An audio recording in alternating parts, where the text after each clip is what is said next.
Hello everybody, welcome back to Strictly Story Mode Gaming. Truly, there is no better time to be alive to taste the magic of gaming on a limited budget. On a previous episode on how to keep your non-gaming partner happy, I promised a guide on saving money, which I fobbed off to a blog post. I cover free giveaways, sales bundles, and more importantly, how I got my free $1,000 Red Dead Online bucks through Twitch Prime. My husband, he insists on being poor and refuses to link his account. Online games pretty much exist to pressure squeeze your wallet. While he refuses to make his life easier in pretty much the only game he plays, no reason is good enough. So today, please join me at a lighthearted look on the rather sensitive topic of digital game hoarding. Just so you know, I'm totally doing this episode for a friend. What makes for a game hoarder in the age of digital distribution? The problems in physical hoarding arise due to extreme difficulty in discarding anything. The hoarder fills up one's habitat past the point of being able to function normally. But digital rights to a game is no more than an entry in a database somewhere, and you don't have to physically install it on your machine. The classic root behavior of hoarding is excessively acquiring items that are not needed or for which there's no space. Even I'll admit gaming is totally a luxury, so we're left with pondering what is exactly excessive. 100? 500? 1,000? Thomas Jefferson had 9,000 books in his private collection, and he didn't go down in history as a book hoarder. Those fools are actually... I am going to miss this. Yes, they deserved it. I bet you could get a good price for those gems. Let's say for simplicity that hoarding is acquiring more games indiscriminately even when the gamer has an excess of titles they will never or barely play. But what is the real harm besides potential loss to the wallet? Oh, by the gods! For a freebie and budget bundle hoarder like me, impact to my finances is negligible. So my personal casual hoarder designation is someone who keeps acquiring more games indiscriminately even though they have an excess of titles they will never play. So I've amassed about 1,400 games in the last 12 months for $55, less than the price of a AAA release. I'll weave the negatives and positives of game hoarding in the context of my personal experience, but I'm very curious about what you think. Do you feel like a game hoarder? Please feel free to share your thoughts in a kind and respectful way. So here is my story. Thankfully, I did not suffer any real-life trauma that pushed me to fill the empty void of existence with game hoarding. It was all historic conditions at the global and national level inside and outside of gaming.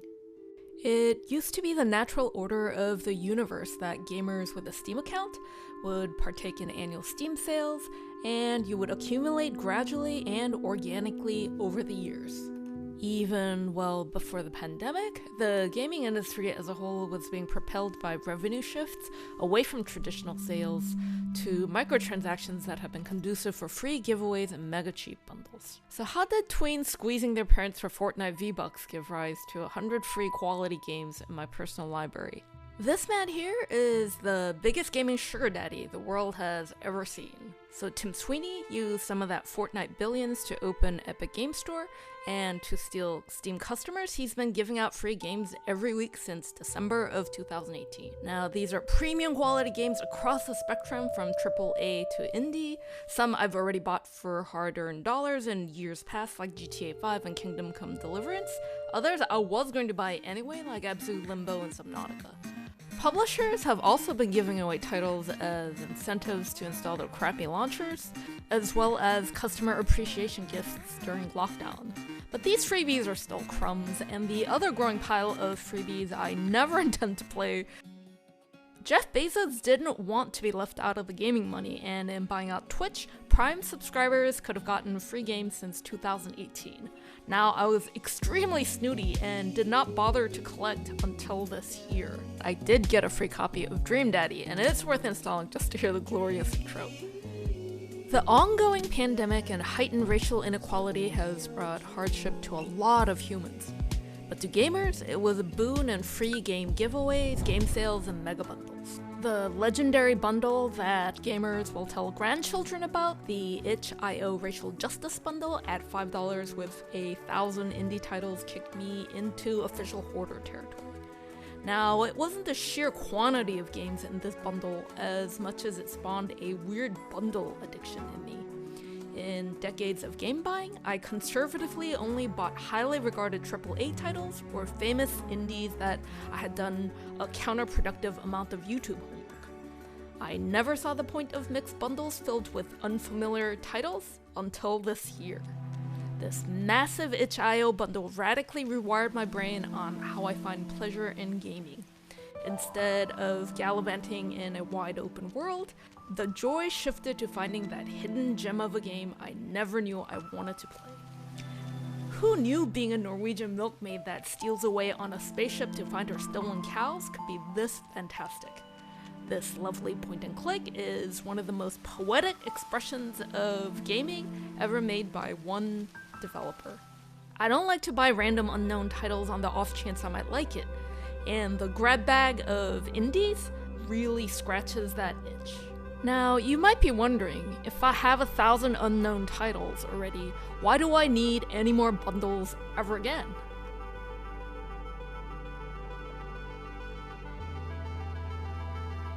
This bundle supporting a worthy cause turned out to be a bundle of 3 bundles, shoving in 150 more games into my library.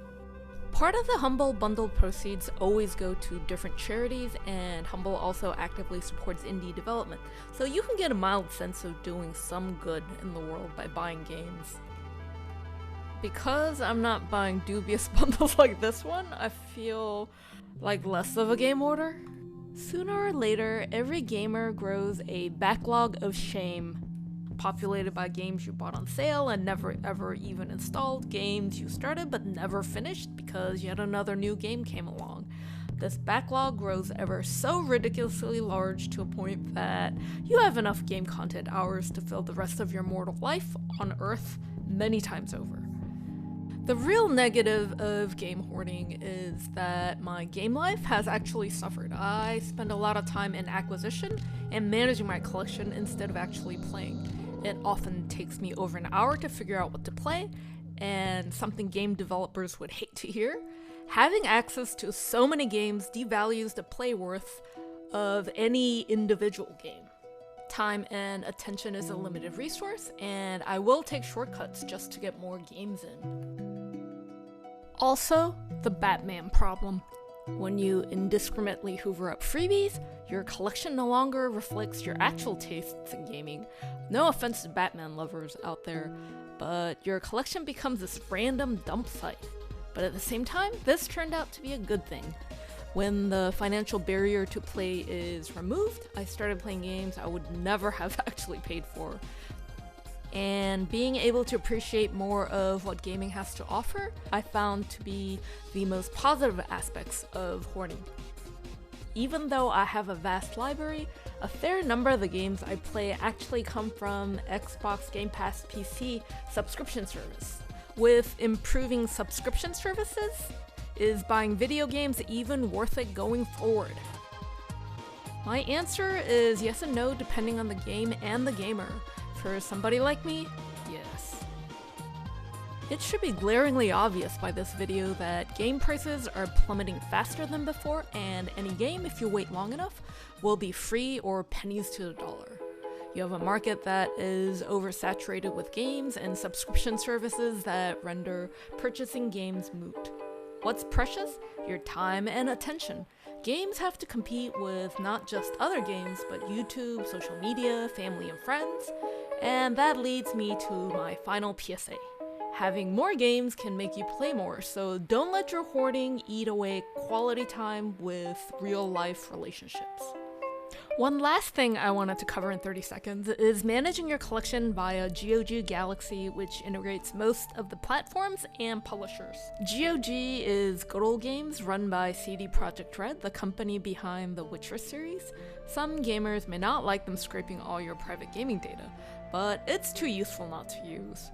Unsupported integrations you can add manually for Rockstar and itch.io. You can also use custom tags to organize your collection. You're still here! Thank you for coming with me this far. Despite some of the negatives in game hoarding, I always encourage my friends to grab any and all free games that are being offered because you never know the future. Please share any game hoarding stories, especially if they are funny. I kinda miss the good old days when I really had 5 games I would play over and over. Actually, if I could only have one game for the rest of my life. Thank you for joining me. Let's meet again in another game in another world.